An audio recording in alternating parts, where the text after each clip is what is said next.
Okay, let's dive right into this explainer. We are looking at a massive, fast-moving shift in electric vehicle infrastructure today. The EV revolution is officially here, but we're hitting a massive roadblock. How do we actually keep all these vehicles moving when the grid just can't keep up? Today, we're exploring the rise of mobile charging, which is this fascinating solution that is quite literally untethering the future of transportation. So here's our roadmap for today. We'll quickly cover the EV infrastructure gap, the mobile charging solution, take a look inside BeeChargeDev, see how this powers commercial fleets, and finally look at the future of EV charging. Section 1, the EV infrastructure gap. I want you to ask yourself this. What happens when the grid can't keep up? It's a really relatable question because right now, the infrastructure is genuinely struggling. The data shows that a shocking 25 to 50% of public chargers currently fail or are simply unavailable when you pull up to them. Imagine pulling into a gas station and half the pumps are just broken. That's the reality for a lot of drivers today, creating a huge reliability issue. And that brings us to this number, 35%. That is the shockingly low percentage of interstate highways in the US that currently have adequate charger coverage, meaning having a charger every 50 kilometers. Just to put that into perspective, Europe is sitting at 75%. So the real root cause of range anxiety isn't just about how far the battery can physically go. It's the very real fear that there simply won't be a working charger when you actually need one. This infrastructure gap has some severe real-world consequences. Get this. In 2023, AAA recorded a staggering 160,000 EV roadside assistance calls specifically for out-of-charge vehicles. That is 160,000 stranded drivers literally sitting on the side of the road waiting for a tow truck because the grid let them down. It's a logistical nightmare and honestly a massive barrier to wider EV adoption.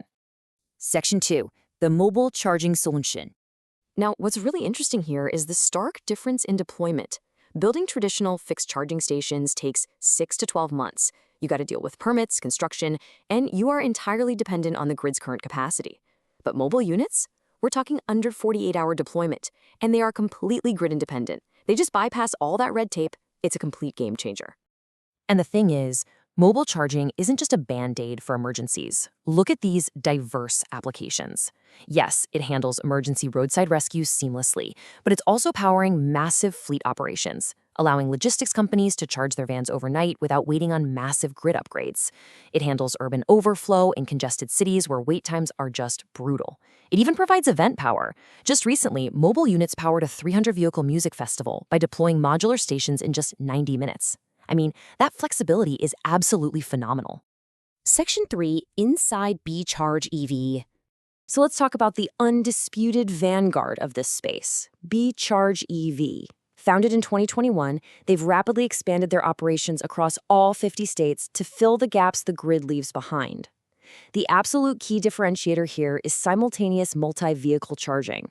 This is the unique capability to charge entire fleet operations all at once, totally eliminating operational downtime. This is exactly what separates them from competitors like SparkCharge.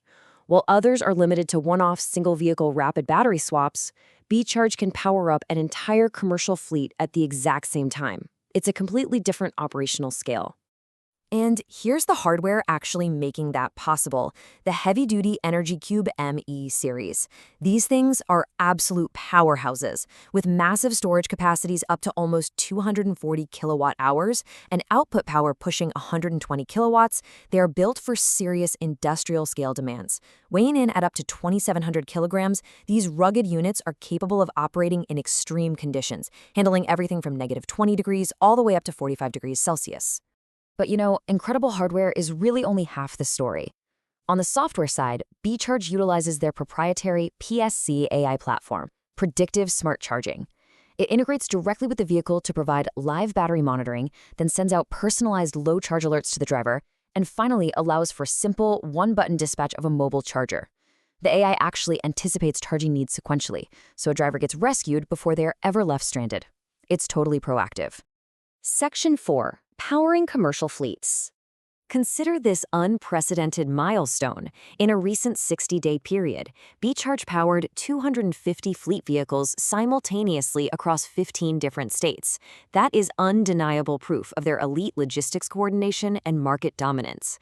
Just imagine being a logistics manager and knowing you have a partner who can seamlessly manage the energy needs of your fleet coast to coast without you waiting for a single permit to be approved.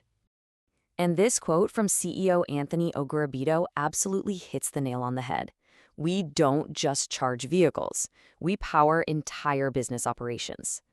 That perfectly emphasizes how their simultaneous charging model is completely revolutionizing logistics for massive delivery operators. It isn't just about topping off a battery. It is about guaranteeing uptime for businesses whose entire revenue relies on keeping those wheels turning. Plus, their disruption is going international. Let's look at their recent Mexico City launch. They are currently servicing rideshare drivers, like those on Uber, delivering rapid 65 to 70 kilowatt charges that take just 20 to 30 minutes. In a city with notoriously crazy traffic and a strained electrical grid, giving drivers a 20-minute rapid charge translates to a massive income advantage by completely slashing their downtime between rides. Looking ahead, their goal is incredibly ambitious: a 1,000-unit empire deployed across the United States and Mexico. They aren't just selling a roadside service here. They are actively aiming to create the largest human-powered mobile grid across North America, building an agile safety net that fixed infrastructure simply cannot provide fast enough. Section 5. The future of EV charging. Zooming out to the macro level, we are seeing explosive growth in the U.S. charging as a service, or CaaS, market. We're looking at a jump from roughly $268 million in 2025 to nearly $426 million by 2030. This totally validates the massive financial opportunity here. The demand for flexible, on-demand power is skyrocketing right alongside the mass adoption of electric vehicles. The data shows that by 2030, an estimated 33 million EVs will be on U.S. roads, requiring 28 million charging ports. But here's the catch. Even if we manage to hit that 28 million fixed port target, critical mobility gaps will remain. Mobile units are going to be absolutely essential to cover rural areas where grid expansion is way too costly, and to relieve urban congestion where high utilization rates cause massive bottlenecks. Fixed chargers alone just aren't going to cut it. So, I want to leave you with this final provocative thought. If the future of transportation is electric, shouldn't the infrastructure powering it be just as mobile as the vehicles themselves? It's a fascinating paradigm shift, from driving to a gas station to having the power come directly to you. Thank you for joining me for this explainer, and keep your eyes on the road ahead, because it's changing faster than you think.